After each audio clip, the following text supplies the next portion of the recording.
Hebreos capítulo 10, versículo 35.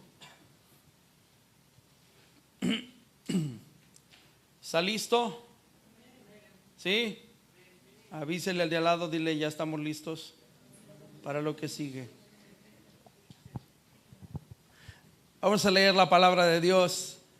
Dice así la palabra del Señor. En el nombre del Padre, del Hijo y del Espíritu Santo. No perdáis pues vuestra confianza, que tiene grande galardón, porque os es necesaria la paciencia, para que habiendo hecho la voluntad de Dios, obtengáis la promesa. Porque aún un poquito, y el que ha de venir vendrá, y no tardará. Mas el justo vivirá por fe, y si retrocediere, no agradará a mi alma. Pero nosotros no somos de los que retroceden para perdición, sino de los que tienen fe para preservación del alma. Inclina tu rostro. Padre, dale tu espíritu a tu palabra y el sentido que necesita para nuestro corazón. Dale tu esencia, tu vida misma, Señor, en ella, y el mensaje que cada uno de nosotros necesita tener en este día para seguir caminando en aquello para lo cual fuimos llamados. Padre, en el nombre de Jesús pongo delante de ti mi vida, mis labios, todo lo que hay en mí, Señor, sea alineado a tu propósito y voluntad en este momento, y que de mis labios solo brote palabra que provenga de ti, en el nombre de Jesús. Amén. Hagámonos la pregunta, ¿qué es lo que está moviendo nuestra vida en este mundo? Porque la gente vive para diferentes cosas en este tiempo. Viven para terminar una carrera, viven para tener fama, viven para comprar un carro, una casa, viven para tener una familia feliz, viven para una diversidad de cosas que quizás no son algo malo, que hay un proyecto de vida y que habla de quizás un propósito en el cual están caminando. Pero sea lo que sea que impulsa nuestra vida, llega un momento en el que se va a convertir en nuestra prioridad. Y cuando algo se convierte en nuestra prioridad, aquello que es nuestra prioridad comienza a modelar nuestro carácter y nuestra vida misma. Todo lo que sea prioridad en tu vida va a modelar tu carácter y tus emociones. ¿Ok? Por ejemplo, aquel que tiene como prioridad construir o comprar una casa, va a comenzar a tomar decisiones que lo lleven a no perder de vista aquello que tiene o que quiere hacer. Y como esa es su prioridad, sus emociones van a estar enfocadas a que aquello no se pierda. Entonces, tener un proyecto de vida no está mal. Tener planes trazados no está mal. Lo que comienza a quitar la esencia misma de lo que Dios quiere hacer contigo, conmigo, es cuando aquello que realmente no está enfocado en Dios se convierte en tu prioridad y Dios deja de ser tu prioridad. Porque cuando Dios se convierte en tu prioridad, la Biblia dice que Dios lo llena todo en todo. Y si Dios lo llena todo en todo, entendemos que todas nuestras necesidades estarían suplidas en Él. Y cuando hablo de todas nuestras necesidades estarían suplidas, no me refiero a que no tengas que hacer ninguna otra cosa o que no tengas que llevar a cabo ninguna otra actividad. Me refiero a que tu prioridad en medio de tus actividades siempre será Dios. Y cuando tu prioridad en medio de todas tus actividades se vuelva Dios, entonces todas tus actividades tendrán sentido. Porque todo aquello que esté fuera de Dios no llega a una etapa en la que no tiene sentido. Vas a lograrlo y cuando lo logres lo vas a ver y vas a decir, y para esto hice todo lo que hice. Una vez alguien me preguntó que estaba estudiando a alguien y se acercó conmigo y después de que me dijo, ¿usted es pastor? Y le dije, sí. Y estudió para ser pastor y le dije, sí, también. Le digo, pero fui pastor antes de estudiar. ¿Y a qué otra cosa estudió? Y le dije, tengo mi carrera profesional. Y me hizo una pregunta y me dijo, ¿y qué se siente tener una carrera profesional? Y me acuerdo que mi respuesta fue, nada. No se siente nada. Dice, ¿cómo que no se siente nada? Le digo, pues porque llegas, terminas y sientes en ese momento la satisfacción de haber terminado, pero después te das cuenta que te vas a enfrentar a toda una vida en la que después de haber estudiado 5 años vas a tener que volver a aprender cómo es en la práctica, porque todo lo que te enseñaron es muy diferente a lo que vas a vivir. Le digo, ¿y estás lleno de teoría? Sí, pero la vida te va a golpear y no va a tener misericordia de ti. Y le dije, no vas a agarrar a los problemas de la vida con tu título y los vas a agarrar a garrotazos. ¿Ah? No le vas a decir a un problema familiar, pero mira, estoy titulado. ¿Ah? Cuando tus hijos se rebelen, no vas a sacar tu título y les vas a decir, pero yo estudié psicología. Tus hijos te van a decir, bótate. ¿Ah? Todo eso lo vas forjando. Entonces, todo cobra sentido cuando lo rendimos a Dios y Dios se convierte en nuestra prioridad. Ahora, piensa si nuestra razón de vivir es falible, es decir, puede morir, tarde o temprano nos vamos a sentir frustrados. Si mi propósito de vida era terminar una carrera y no la termino, ¿qué voy a sentir? Que fracasé. Si mi propósito de vida era poner un negocio y lo puse, pero se fue a la quiebra porque me comí todos los tacos, me voy a sentir fracasado. Y aparte me voy a dar cuenta que no soy bueno para poner un negocio de tacos, porque me los como. ¿No? En la vida te vas dando cuenta que si ese propósito es falible, va a venir la frustración. Pero la frustración no es del todo mala, sino que la frustración puede ser el pretexto que Dios pueda utilizar para posicionarte y colocarte en el lugar donde Él siempre ha querido que tú estés, y que puedas encontrar el sentido de lo que Dios siempre quiso hacer, pero que no quisiste escuchar. ¿Sí? Te voy a decir rápidamente 3 personajes porque el tiempo se fue muy rápido. Vivir por fe es tener la confianza totalmente plena, es tener toda la certeza de que Dios es alguien a quien vamos a necesitar en todas las áreas de nuestra vida, que no lo podemos dejar fuera de ninguna área de nuestra vida. Es tener la plena confianza de que Él camina con nosotros, de que Él nos observa, de que Él está en nuestros momentos más tristes como en los más felices, de que Él está en los tiempos de soledad como en los tiempos de mucho compañerismo, de que Él está aún en los momentos de intimidad o aún en los momentos en los cuales pensamos que nadie nos está escuchando o nos está viendo. Es tener la seguridad de que Dios jamás se perderá un momento de nuestra vida.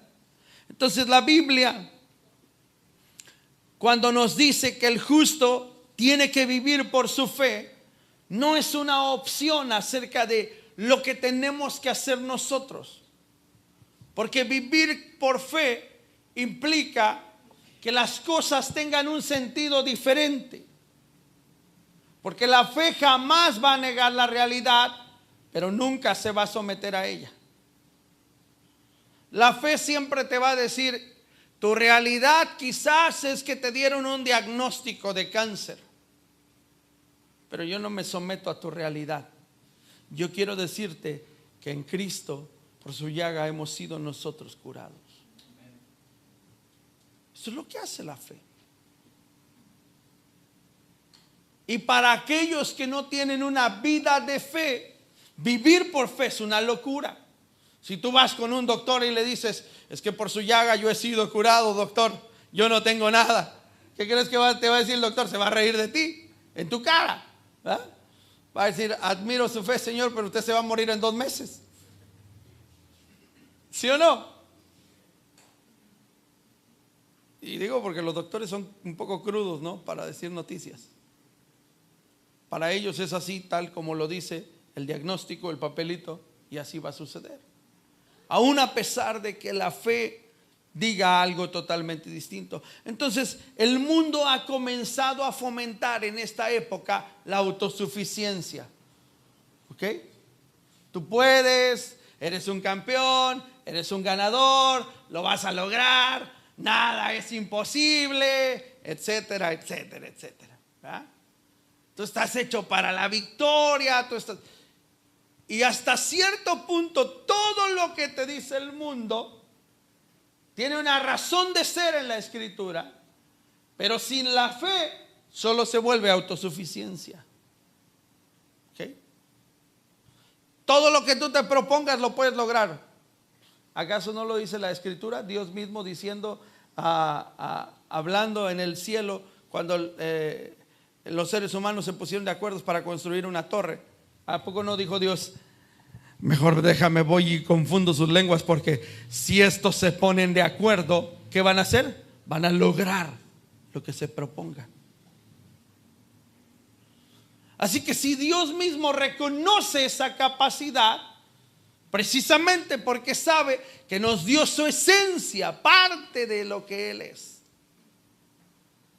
Esa es la razón por la cual el ser humano tendría que tener una vida de fe, y nosotros que conocemos a Dios como hijos de Dios tendríamos que caminar en esa vida de fe. Así que todas nuestras habilidades son importantes, pueden impulsarnos para que alcancemos muchas cosas en la vida, pero si un día llegasen a faltar todas las cosas por las cuales nos sentimos valiosos, importantes o interesantes, si un día no llegan a estar, ¿qué será de nuestra vida? ¿Qué va a ser de nuestra vida? Porque va a llegar un día. Yo tengo un amigo que trabajaba en un juzgado y ya grande le hicieron ahí una treta y lo echaron fuera. Y recuerdo que platicando con él me dijo, pues es que ya viene una generación detrás y para ellos yo ya soy viejo y obsoleto, mis métodos no funcionan. Yo todo lo hacía manual y ahora todo se hace con computadora. Qué feo se siente, ¿no? Que te digan, o que ni siquiera te digan, que nada más te empujen para que te salgas. ¿No?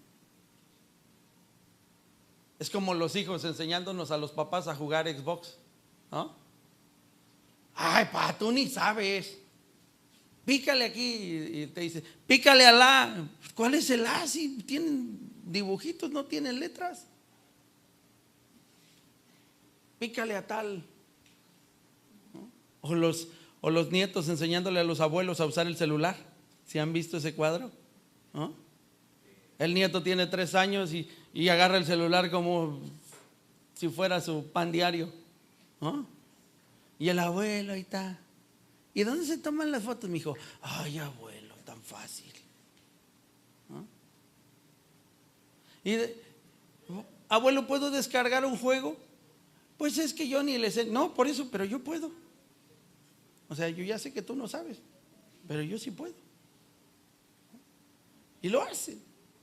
Entonces, te das cuenta que hay cosas que en la vida se van a ir perdiendo.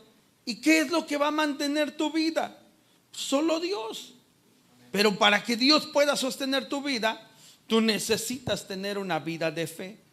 Entonces está este versículo que acabamos de leer, el justo por la fe vivirá, aparece 3 veces en la escritura. Y aparece 3 veces por una razón. Lo único que puede darte una nueva oportunidad y una redención es vivir por fe. es vivir por fe. Eso es lo único. Así que vayamos a la primera historia. Génesis capítulo 17, versículo 4, no lo busque. Voy a tratar de explicárselo. Perdón, es que los alambres que traigo en la boca de repente me lastiman. Génesis capítulo 17, versículo 4, nos narra una historia de un hombre que usted y yo conocemos muy bien. Muy bien. Se llama Abraham. He aquí mi pacto es contigo y serás padre de muchedumbre de gente. Imagínate, Dios le dice a un hombre que lleva años esperando tener un hijo y no tiene nada. Y lo primero que le dice es: tú vas a ser padre de multitudes. Dime si no se necesita fe para creer algo así. Si Abraham hubiese vivido en este tiempo, yo te aseguro que habría visitado todos los hospitales y los mejores hospitales quizás que tenemos alrededor de nosotros. Y de plano Abraham vendría con su diagnóstico y le dijeron: no, pues nomás no. No sabemos por qué, pero no puedes tener hijos.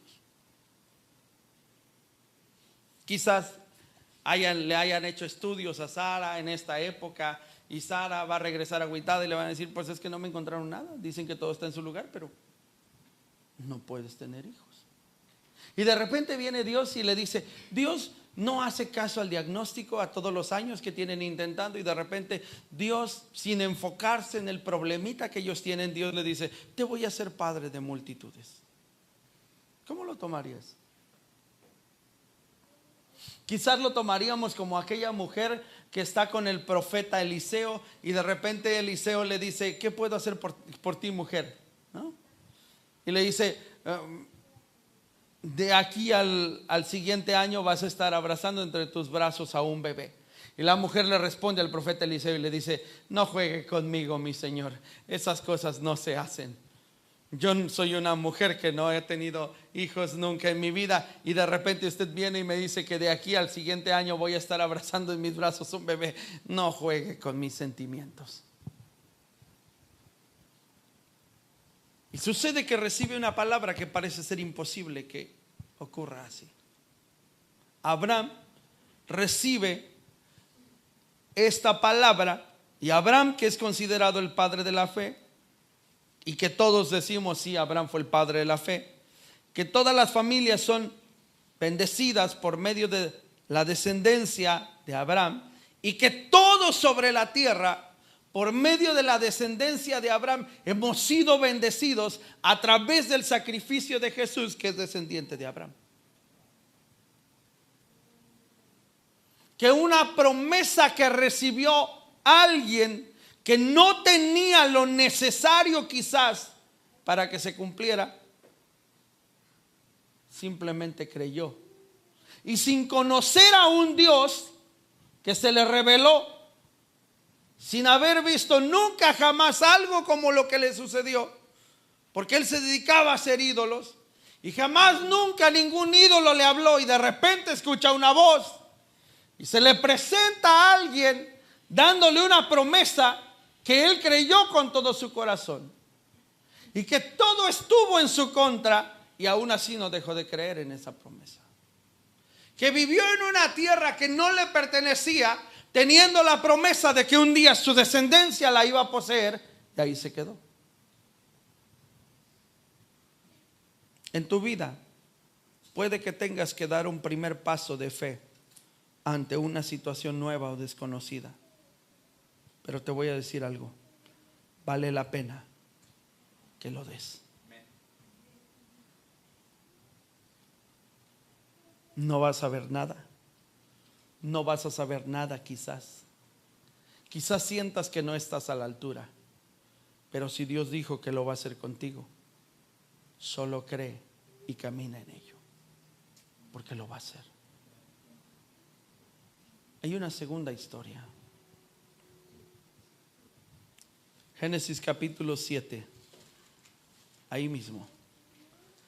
Esa historia la he leído muchas veces y hasta apenas hace unos días impactó nuevamente mi corazón con lo que pude saber de ella. Génesis capítulo 6 primero, capítulo 6 versículo 8. Génesis 6, 8. Mira lo que ocurre aquí. Pero Noé halló gracia ante los ojos de Jehová. Esa pequeña frase, Noé halló gracia ante los ojos de Jehová, implica algo muy especial. De repente Dios estaba buscando a alguien y dijo: la tierra está demasiado corrompida, necesito encontrar a alguien que haga algo para darle una nueva oportunidad a la humanidad. Y de repente imagínate a Noé feliz, sembrando con su familia, quizás en un desayuno, estaba comiendo fruta o algo, y de repente ese día Dios ve a Noé que está sentado ahí. Noé está platicando con su familia y dice: se me hace que este es el que voy a usar para lo que necesito hacer. ¿Te has fijado cuántas veces Dios le habló a Noé para darle la instrucción de que construyera un arca? ¿Han leído esa historia? Dios le dio a Noé la instrucción de construir un arca una sola vez.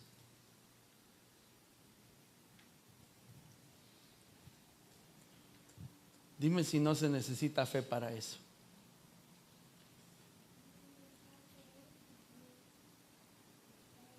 Imagínate que Dios te da una palabra para que la lleves a cabo en una tierra donde jamás ha llovido. Y Dios te dice que va a mandar un diluvio que va a destruir toda la tierra. Y Dios te dice: vas a construirme un barco de estas medidas, con estas características.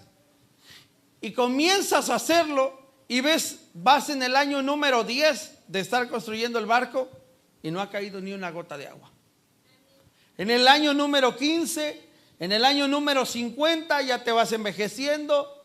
En el año número 60, 70, 80 años han pasado y no ha caído una sola gota de agua.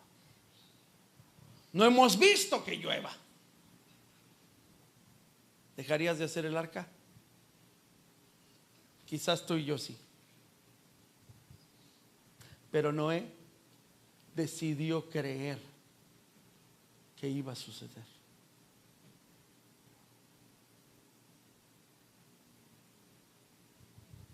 Dile al que está a tu lado: buscar mucha palabra profética dice que estás muy lejos de conocer a Dios.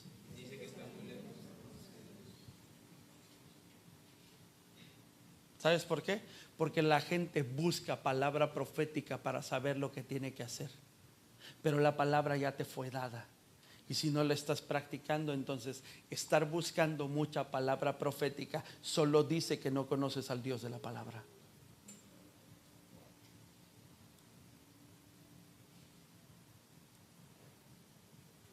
Una sola vez recibió la instrucción Noé.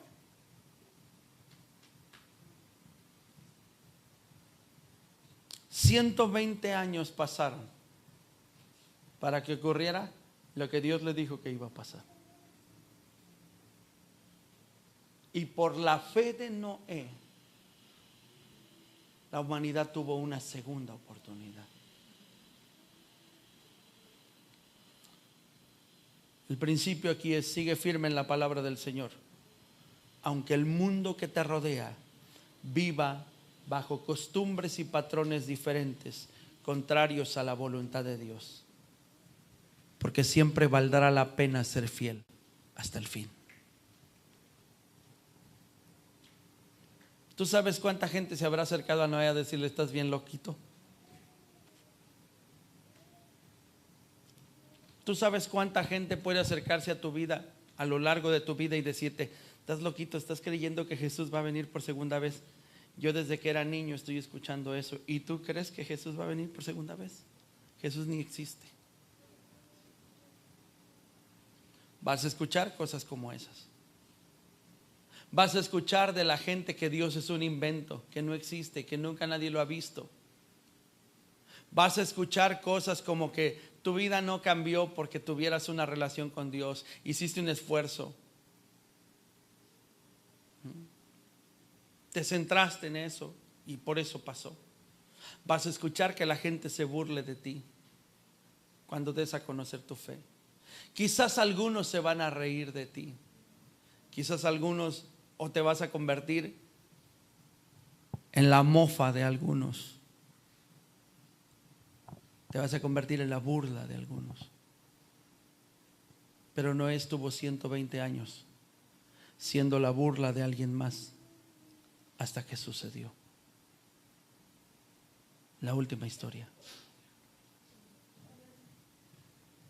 Job capítulo 1 y capítulo 2, los lees en tu casa. Job capítulo 1 y capítulo 2. El ejemplo más dramático de una persona que tiene una vida por fe es Job. El libro más antiguo escrito en la Biblia es el libro de Job. La primera historia registrada de fe es la de Job. Que teniéndolo todo y siendo un hombre exageradamente rico, multimillonario, como si lo habláramos en este tiempo, multimillonario, no había forma de que sus generaciones se acabaran toda su riqueza. Tenía miles de millones de animales, tanto que necesitaba que gente viviera, sirvientes vivieran en sus campos para poder cuidar de sus animales. Era una cantidad exagerada de riqueza que tenía Job. Y de repente un buen día Job lo pierde todo. Dinero, casa, animales, hijos.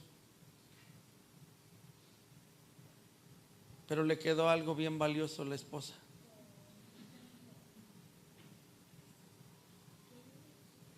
No más que la esposa no tenía la misma fe que él. Y ahí se dio cuenta Job que la esposa solamente vivía por medio de la riqueza y de todo lo que tenía. Cuando no tuvo nada, las palabras de su esposa fueron: ya mejor maldice a tu Dios y muérete. Pero bueno, esa es otra historia. Si todo lo que Job tenía hubiese sido la razón de vivir, si todo lo que Dios permitió que perdiera hubiese sido la razón de la vida de Job, no estaríamos hablando de Job como un hombre de fe. Pero aún perdiéndolo todo, su confianza en Dios estaba intacta. Él seguía creyendo que Dios tenía un propósito aún en medio de la dificultad.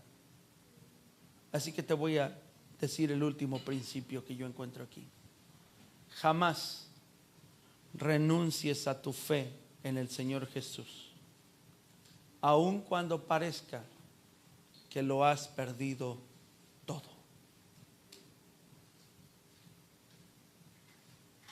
Que siempre tu mayor tesoro sea estar frente a Dios, ir frente a Él, y que la fuente de tu fe siempre la encuentres de rodillas delante de Él.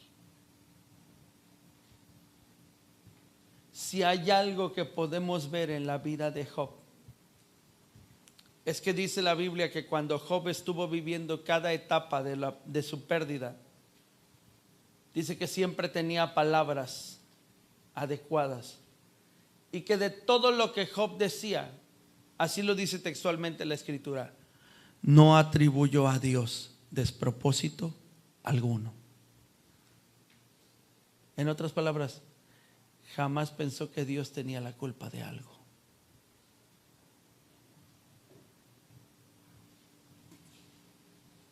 Ni siquiera lo responsabilizó por permitir algo.